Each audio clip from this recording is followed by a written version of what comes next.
Bismillahirrahmanirrahim. Assalamualaikum warahmatullahi wabarakatuh. Kita bertemu kembali dalam mata kuliah Teknik Penulisan Artikel Ilmiah konsentrasi MSDM. Kali ini kita lanjutkan membahas tentang bagaimana membuat landasan teori dalam artikel MSDM. Tentunya ini untuk membangun pondasi yang kuat, pondasi ilmiah tentunya, sehingga penelitian kita yang berupa artikel ilmiah bisa dibangun atas pondasi landasan teori yang kuat. Oke.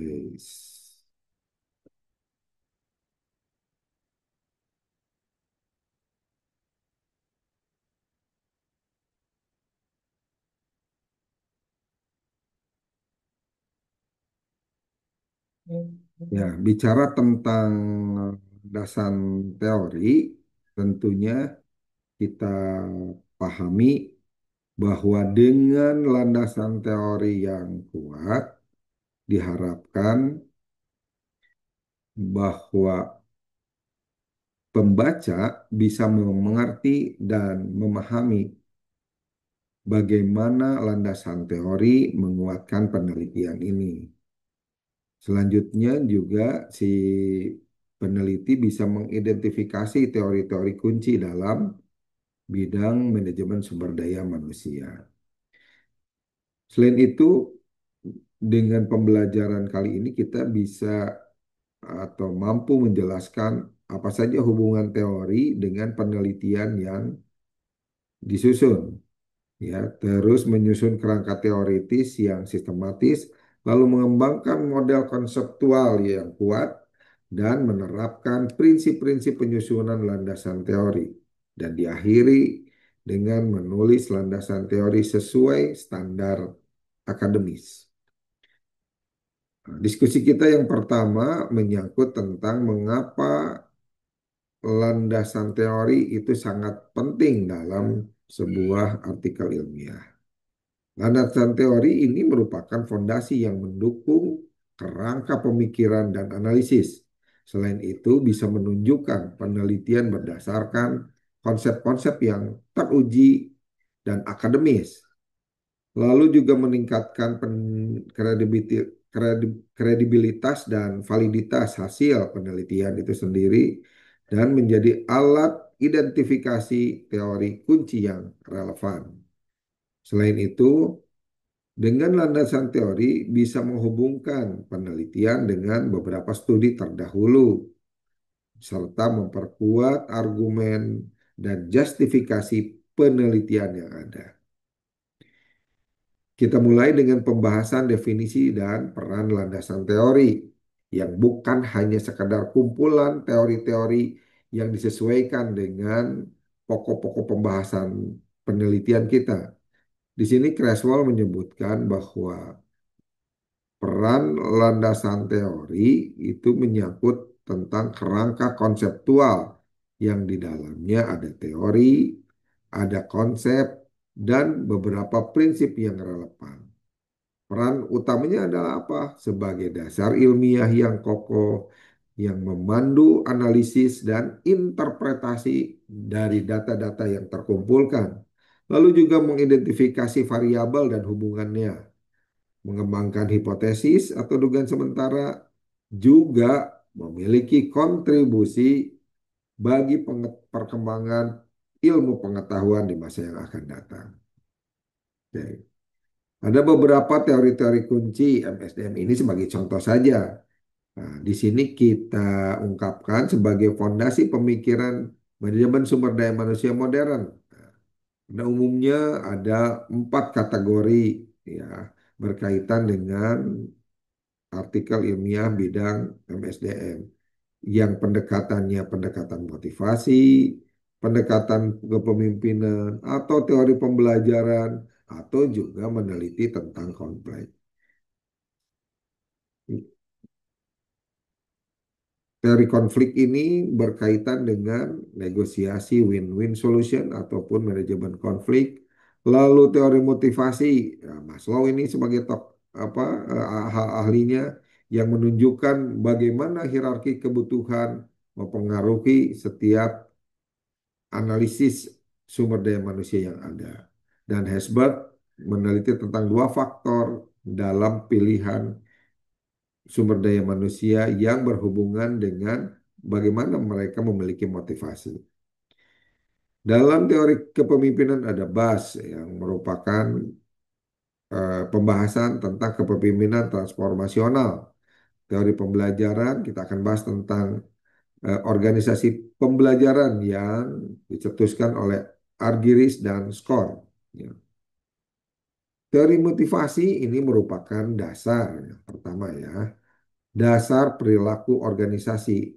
Maslow sebagai tokoh di bidang hierarki kebutuhan, menyebutkan bahwa motivasi manusia dipengaruhi oleh 5 tingkat kebutuhan yang tersusun secara hierarkis, yaitu kebutuhan fisiologis, misalkan gaji, kondisi kerja, lalu juga kebutuhan keamanan, jaminan kerja, lingkungan kerja yang aman, kebutuhan sosial, seperti hubungan interpersonal antar karyawan atau pegawai, membangun team building, lalu juga adanya kebutuhan penghargaan yang keempat, adanya pengakuan dengan manfaat promosi, dan kebutuhan mengaktualisasikan diri dalam pengembangan potensi secara maksimal. Bagaimana aplikasi MSDM modernnya untuk teori motivasi ini? Misalkan terkait program kompensasi dan benefit yang komprehensif dan menyeluruh. Lalu pengembangan karir yang berjenjang, yang terukur, yang bisa dicapai secara logik, ya. Lalu budaya inklusi dan sense of belonging, ya, empati. Lalu sistem reward dan recognition berkaitan dengan eh, kinerja yang baik, lalu pencapaian yang optimal. Dan aplikasi lainnya berupa peluang pengembangan kompetensi yang maksimal. Jadi, si karyawan atau pegawai atau SDM itu sendiri memiliki target untuk mengembangkan potensinya secara maksimal.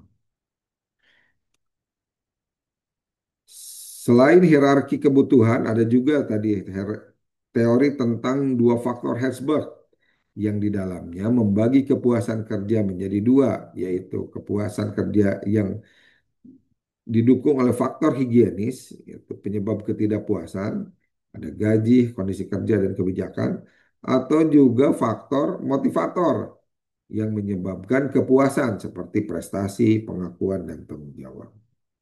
Aplikasi dari teori dua faktor ini dalam MSDM modern seperti desain pekerjaan yang meaningful, yang memahami kemampuan SDM, yang memahami keinginan, yang memahami passion dari SDM itu sendiri. Yang kedua, otonomi dan empowerment, ya. Lalu juga feedback culture yang konstruktif, ya. Dan work life integration program. Di sini di MSDM di aplikasi MSDM modern dibahas juga tentang latar belakang budaya yang konstruktif, lalu juga bagaimana lingkungan kerja atau kehidupan kerja yang terintegrasi dengan program-program perusahaan yang baik. Yang kedua, membahas tentang teori kepemimpinan. Nah, bahas biasanya ya ini membahas tentang kepemimpinan transformasional yang di dalamnya membahas tentang kepemimpinan yang menginspirasi perubahan melalui pengaruh idealis, ya, menjadi role model yang etis. Lalu juga membahas tentang motivasi inspirasional, di mana di dalamnya ada penciptaan visi bersama untuk maju bersama, sukses bersama. Bahkan istilah sekarang kaya bersama. Stimulasi intelektual, mendorong inovasi dan kreativitas, dan memperhatikan individualis berkaitan dengan bagaimana pengembangan personalisasi dari masing-masing pegawai. Aplikasinya bagaimana untuk MSDM modern? Adanya leadership development program, di sini ada program pembangunan atau pengembangan kepemimpinan, ada pelatihan dan mentoring secara sistematis, ada budaya inovasi, ada program continuous improvement, ya, perbaikan-perbaikan secara berkelanjutan, dan pencarian talent management serta personal yang personalized, serta change management yang efektif, ya, perubahan manajemen yang efektif. Untuk teori organisasi pembelajaran yang disampaikan oleh Argyris dan Scott, ini membahas tentang organisasi sebagai entitas yang terus belajar, terus berkemajuan, terus ingin mengembangkan diri, baik secara single loop learning, perbaikan yang bertahap, maupun double loop learning. Ada perubahan fundamental asumsi tentang bagaimana korelasi belajar berhubungan dengan peningkatan kompetensi dan diakhiri dengan peningkatan performance. Ada juga deutero learning, bagaimana belajar tentang cara belajar yang baik, bekerja tentang bekerja yang baik. Nah, aplikasinya dalam MSD modern, Learning Management System, ya, sistem pengelolaan pembelajaran, lalu juga Knowledge Management Platform, ada Community of Practice, ada inovasi laboratorium dan R&D, ada juga Continuous Learning Culture, dan Digital Transformation Enablement. Di sini dari teori organisasi pembelajaran bisa diaplikasikan bagaimana sistem manajemen pembelajaran, bagaimana platform pengelolaan keilmuan atau pengembangan keterampilan, bagaimana prakteknya di komunitas yang bisa mengembangkan riset dan development. Gitu. Yang keempat, teori konflik. Ya, artikel ilmiah juga bisa membahas tentang kayak teori konflik. Ya, di dalamnya ada negosiasi win-win dan manajemen konflik.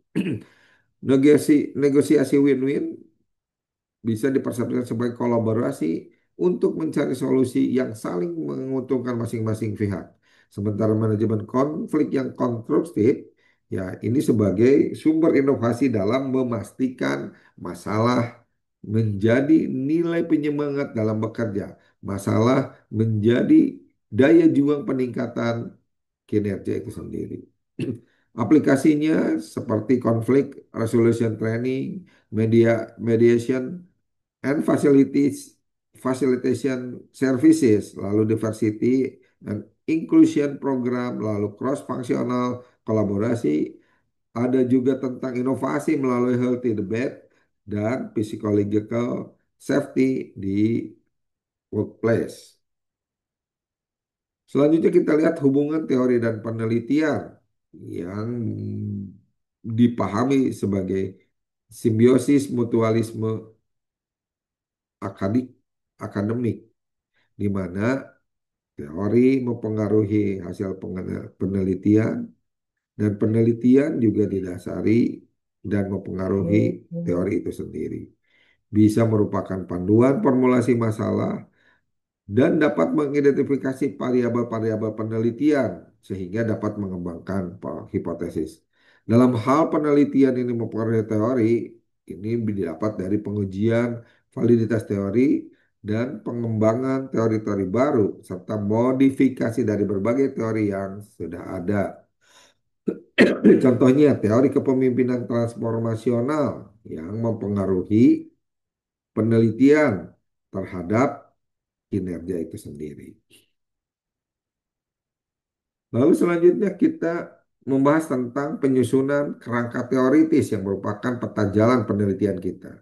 Langkah sistematisnya adalah dengan mengidentifikasi teori dan konsep yang relevan, lalu menentukan variabel dan hubungannya, serta membuat diagram yang dapat divisualisasikan sehingga mudah dipahami dan terukur. Lalu juga pastikan koherensi, ya, kesesuaian dan konsistensi dari penelitian itu sendiri. Selanjutnya update dengan teori-teori terkini, ya. Kriteria kerangka yang berkualitas tentunya memiliki kualitas yang logis, sistemik, dan relevan dengan kondisi keadaan sekarang. Lalu juga update, ya, ya, selalu dipastikan berkesesuaian dengan zamannya.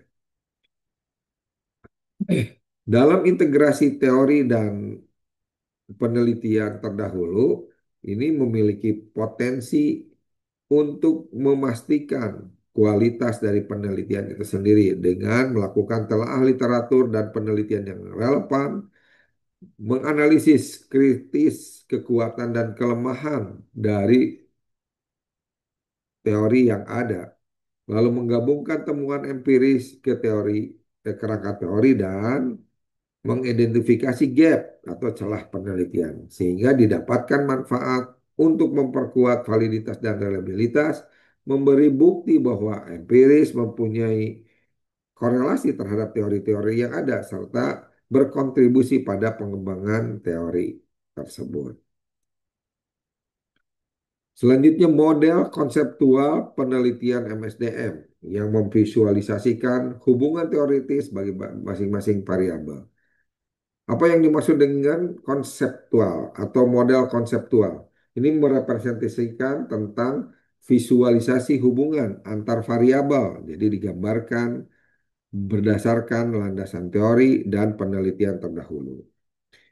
Komponennya adalah variabel bebas dan variabel terikat, independen dan dependent, serta variabel moderasi dan mediasi, juga hubungan sebab akibat. Di sini bisa kita lihat diagram sederhana bagaimana misalkan pelatihan berpengaruh terhadap motivasi, dari motivasi yang baik akan menghasilkan kinerja yang optimal. Kita lanjutkan dengan penyusunan landasan teori secara baik praktis. Best praktisnya adalah pilih teori yang relevan dan terkini. Lalu lakukan analisis kritis bukan hanya sekedar merangkum ya dari teori tersebut. Gunakan sumber yang kredibel dari jurnal yang bereputasi. Kembangkan peta konsep visual sehingga penelitian terukur dengan langkah. Baik dari segi waktu, biaya, maupun kesesuaian rantai proses penelitian itu sendiri. Selanjutnya tulis secara sistematis dan logis, integrasikan dengan penelitian terdahulu dan hindari plagiarisasi yang dilakukan dengan sitasi yang tepat ya. Plagiarisme itu semacam plagiat atau kesesuaian, similarity dengan sitasi ya kutipan yang tepat tentunya akan memastikan bahwa tingkat plagiasinya tidak tinggi. Selanjutnya menulis landasan teori sesuai dengan standar akademik. Karena dipahami bahwa landasan teori adalah pondasi ilmiah penelitian, maka pemilihan landasan teori yang sesuai standar akademik akan menjadi hal yang sangat penting.